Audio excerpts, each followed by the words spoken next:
The last video ended short, so now we're over at the slip roll. Take these sheets, stick it in here.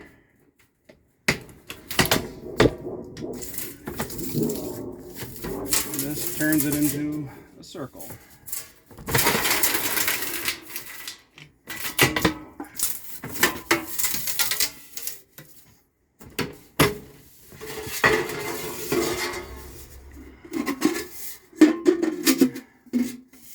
Add the pieces together. Makes a piece of pipe. Now we go over to the grooving machine.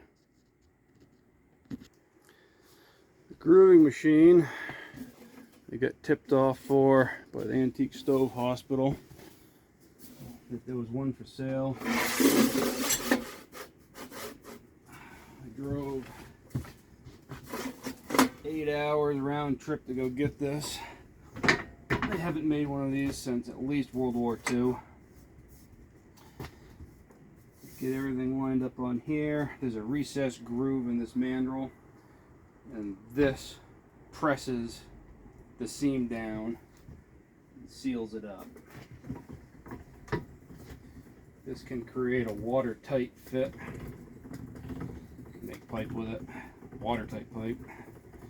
It works just fine for making stovepipe.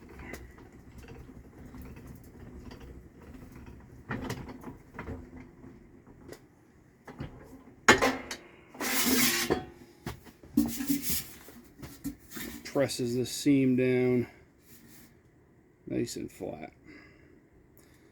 Now at this point, we spot weld this seam every 4 inches all the way down. That way we don't have to worry about this ever coming apart. Not that it would anyway with that type of compressed seam.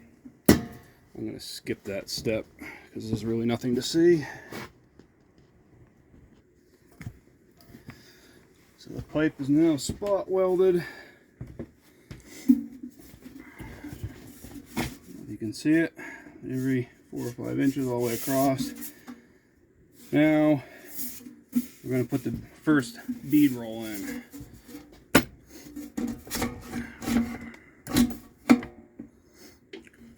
This is just a decorative roll, but it also creates a stop for the crimped part, which will be next.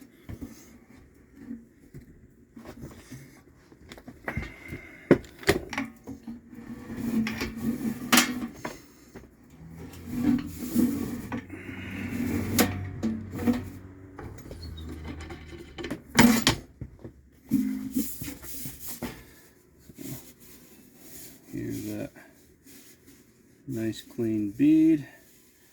Now we're going to go over to the crimping machine.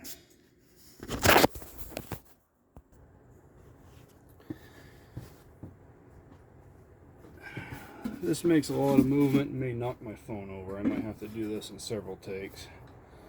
But this puts a nice period diagonal crimp in the pipe. Do it slowly so I don't knock the phone over.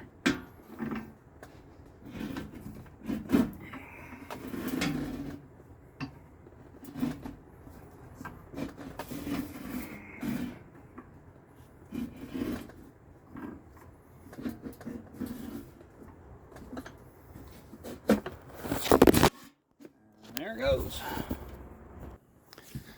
And the final touch that I put on these, just to make the other end, the plain end, look a little nicer, I flare it.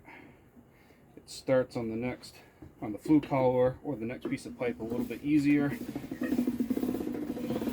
and it just makes it look a little nicer.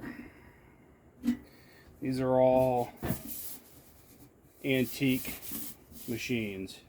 Nothing in here was made after World War II at the very latest. Most of these actually date from the 1800s.